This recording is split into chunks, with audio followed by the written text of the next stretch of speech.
नमस्ते, जय हिंद, इंकलाब जिंदाबाद, वंदे मातरम। साथियों, आज के सेशन में स्टार्ट करेंगे भाषा तथा व्याकरण से रिलेटेड कुछ महत्वपूर्ण प्रश्नों के साथ। भाषा और व्याकरण के क्वेश्चनों के साथ सेशन का वेरी इंपॉर्टेंट एंड सिलेक्टेड क्वेश्चनों के साथ भाषा तथा व्याकरण में पहला क्वेश्चन लगाते हैं। और पहला क्वेश्चन क्या कह रहा है? कन्नौजी हिंदी की उपभाषा की एक बोली है। कन्नौजी हिंदी की उपभाषा की एक बोली है पश्चिमी Hindi. And right and option second सही हो जाएगा।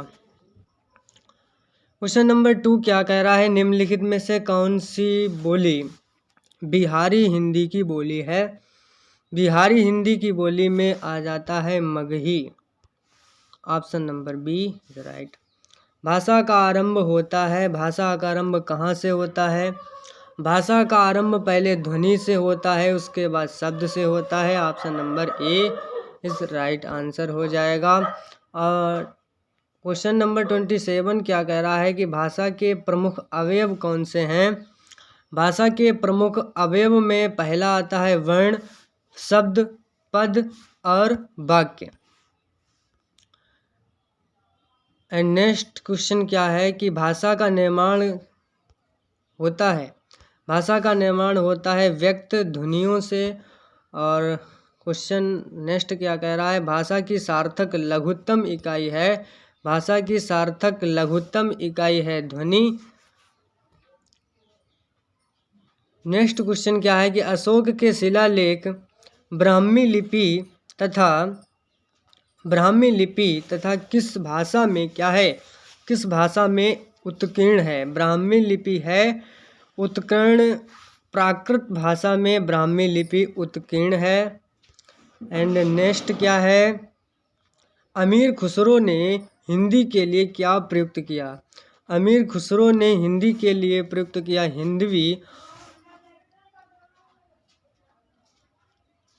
हिंदी भाषा साहित्य का प्रथम कवि माने जाते हैं सरहब्बा। एंड नेक्स्ट क्वेश्चन क्या है कि पूर्वी हिंदी का संबंध कहाँ से माना गया है? पूर्वी हिंदी का संबंध जो माना गया है वो माना गया अर्धमागधी अपभ्रंश से।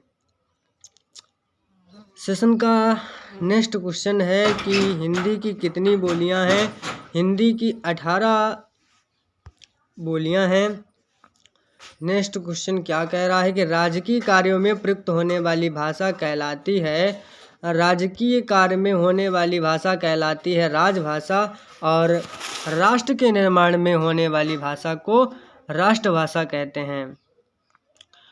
नेक्स्ट क्वेश्चन क्या कह रहा है कि भारत में भाषाओं का साहित्यिक विकास क्रम क्या है? साहित्यिक विकास क्रम पूछ रहा है। तो साहित्यिक विकास क्रम में सबसे पहली भाषा मानी जाती है संस्कृत। संस्कृत के बाद पाली और पाली के बाद प्राकृत और प्राकृत के बाद आता है अपभ्रंश। ये आर्डर है भाषाओं का साहित्य का विकास के संबंध में।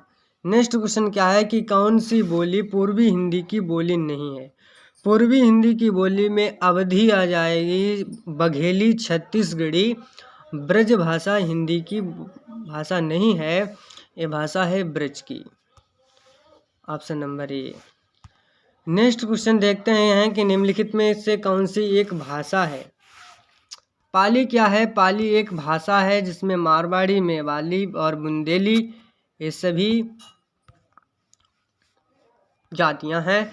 और नेक्स्ट क्वेश्चन देखते हैं निम्नलिखित में से किसने मैथिली में रचनाएं की हैं? तो मैथिली में रचनाएं की विद्यापति ने। नेक्स्ट क्वेश्चन क्या कह रहा है कि निम्नलिखित में से कौन सा प्रांत हिंदी क्षेत्र के अंतर्गत नहीं आता? हिंदी क्षेत्र के अंतर्गत आता है हरियाणा आ जाता है, उत्तराखंड में भी हिंदी क्षेत्र आ जाता है, झारखंड में भी आ जाता है, गुजरात में गुजराती बोली जाती है। ऑप्शन नंबर सी हिंदी क्षेत्र के अंतर्गत नहीं आता है। बात करेंगे सेशन का नेक्स्ट क्वेश्चन क्या है कि हिंदी दिवस किस दिन मनाया जाता है? हिंदी दिवस मनाया जाता है 14 सितंबर को। चलिए नेक्स्ट क्वेश्चन देखते हैं कि बिहारी हिंदी के अंतर्गत कौन सी बोली नहीं आती है? तो बिहारी हिंदी के अंतर्गत अवधी भाषा नहीं आती है। नेक्स्ट क्वेश्चन क्या है कि किस राज्य की राजकीय भाषा हिंदी नहीं है? हरियाणा की राजकीय भाषा हिंदी है, मध्य प्रदेश की राजकीय भाषा हिंदी है, उत्तराखंड की भी हिंदी है, पंजाब की भाषा हिंदी नहीं है, पंजाब की पंजाबी है। नेक्स्ट क्वेश्चन देखते हैं, और नेक्स्ट क्वेश्चन क्या है, किस देश में हिंदी बोली भी जाती है और लिखी भी जाती है? हिंदी बोली भी जाती है और लिखी भी जाती है, वो देश है मॉरीशस। नेक्स्ट क्वेश्चन क्या कह रहा है, मेवाती हिंदी किस उपभाषा वर्ग से संबंधित है? मेवाती हिंदी भाषा है राजस्थानी, राजस्थान में बोली जाती है।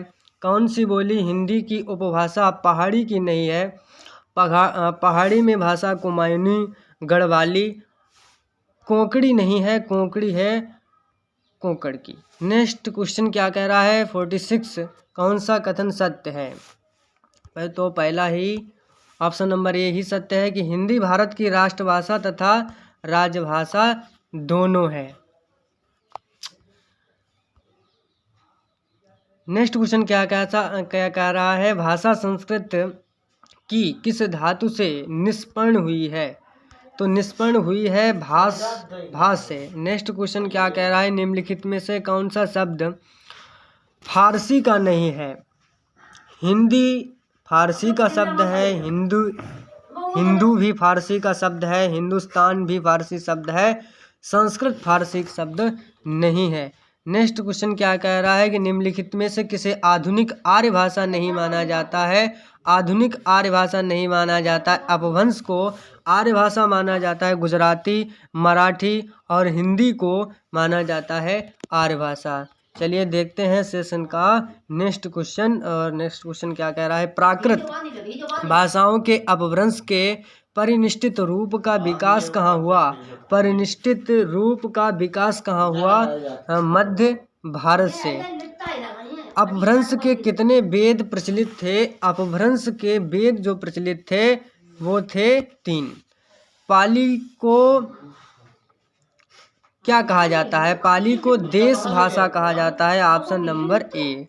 53 क्या कह रहा है, मागधी निम्नलिखित में से किस भाषा को कहा जाता है? मागधी किस भाषा को कहा जाता है? मागधी कहा जाता है पाली भाषा को। नेक्स्ट क्वेश्चन है 54 है, आचार्य हेमचंद्र ने किसके व्याकरणों की रचना की है? किसके व्याकरणों की रचना की है? प्राकृत तथा अपभ्रंश रचनाओं की मागधी भाषा में रचना की है। निम्नलिखित में से प्राकृत का भेद नहीं है। प्राकृत में सौरसेनी, पैसाची और अर्धमागधी आता है, इसमें कोसली नहीं आता है। व्याकरण very very selected and important question है, व्याकरण दर्पण किसकी रचना है? व्याकरण दर्पण रचना है शिव पूजन सहाय की। हिंदी शब्द का प्रयोग सर्वप्रथम किस भाषा की रचना में हुआ? किस भाषा में की रचना में हुआ? तो फारसी में शब्द का प्रयोग हुआ। भारत में बोलियों की संख्या कितनी निर्धारित की गई है? बोलियों की संख्या है 436। नेक्स्ट क्वेश्चन 59 क्या कह रहा है, कौन सा रचनाकार अवधि क्षेत्र का नहीं है? अवधि क्षेत्र में आ जाते हैं प्रेमचंद्र, भारतेंदु हरिश्चंद्र, जैनेन्द्र और जयशंकर प्रसाद, ये अवधि क्षेत्र के नहीं हैं। क्वेश्चन 60 क्या कह रहा है, तुलसीदास की रचना रामचरितमानस किस बोली की साहित्यिक रचना है? किस बोली की? तो अवधी भाषा की साहित्यिक रचना है। बिहार की राजधानी पटना किस बिहारी बोली की क्षेत्र में स्थित है? मैथिली है। भाषा वह साधन है जिसके द्वारा मनुष्य अपने विचार दूसरों तक भली भांति प्रकट कर सकता है। भली भांति प्रकट कर सकता है किसका कथन है? कामता प्रसाद गुरु का ये वाक्य है कि भाषा वह साधन है जिसके द्वारा मनुष्य अपने विचार दूसरों तक भली भांति प्रकट कर सकता है, ये कथन उन्हीं का है। तो आज का सेशन इतना ही, सिर्फ मिलेंगे किसी नेक्स्ट वीडियो के साथ।